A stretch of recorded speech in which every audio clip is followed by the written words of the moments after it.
The things that I used to do to protect my faith a year ago may not be the same practices that will protect my faith now, because I'm not the same person. Because you might find the things that used to work when you were 18 are not working now.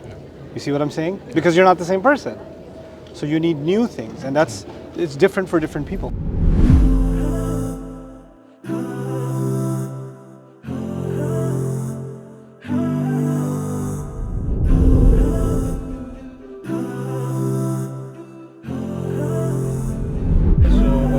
The question that I had was that the closer you get to religion and the closer you get to Allah, you get more wistful and they get worse and worse.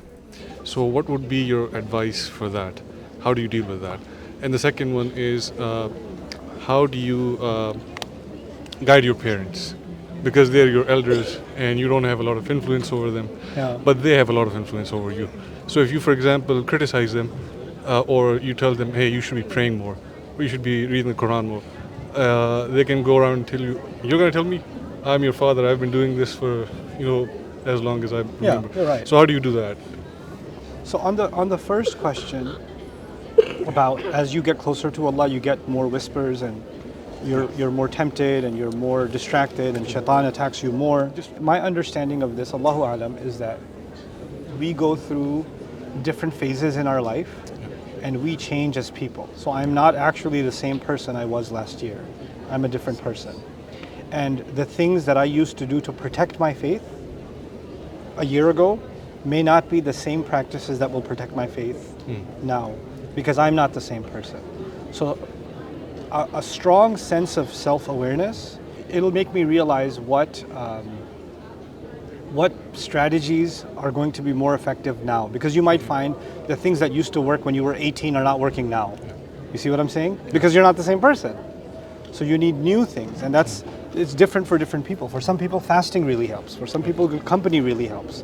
For some people, contemplation really helps. For some people, isolation really helps. There's no one answer for this, but I think it stems from a heightened self-awareness. Second question about parents, my thoughts on it are that, especially for children, they often find themselves not in a position to be able to be direct with their parents. I think there's a time and place to be direct with parents also, but every indirect avenue should be exhausted continuously. And for a long time I decided that I will never talk about Islam to my mother or my father, ever. I was giving lectures all over the world. I never said a word about it at home. And they differed with me on practically everything having to do with Islam. But I never talked about it because of two things. One, I didn't want them to feel like I'm being what I am outside, I'm being that with them. Because what I am outside, people consider me a teacher and someone who they take influence from, and now I think that I'm so big that I can preach to them. So I didn't want them to have that feeling. And secondly, I know that if I say something, because I know them more than anyone else, they will say some things in response that the angels will record against them, right? And I don't want angels recording anything against them.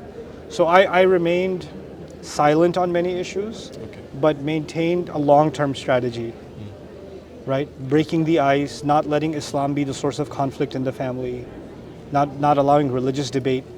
Even though my dad tried many times to start religious debates, I never bit into it, And then eventually, subhanAllah, I have a beautiful relationship with my parents. Alhamdulillah, may Allah preserve it. And my mom and dad both actually listen to my durus, which is, that's a miracle. Because we're all Pakistani. Our parents listening to us, that's weird. That's not normal. Alhamdulillah. Thank you very much. You're welcome. I hope you guys enjoyed that video clip. My team and I have been working tirelessly to try to create as many resources for Muslims to give them first steps in understanding the Quran all the way to the point where they can have a deep, profound understanding of the Quran. We are students of the Quran ourselves, and we want you to be students of the Quran alongside us. Join us for this journey on BayyinahTV.com, where thousands of hours of work have already been put in.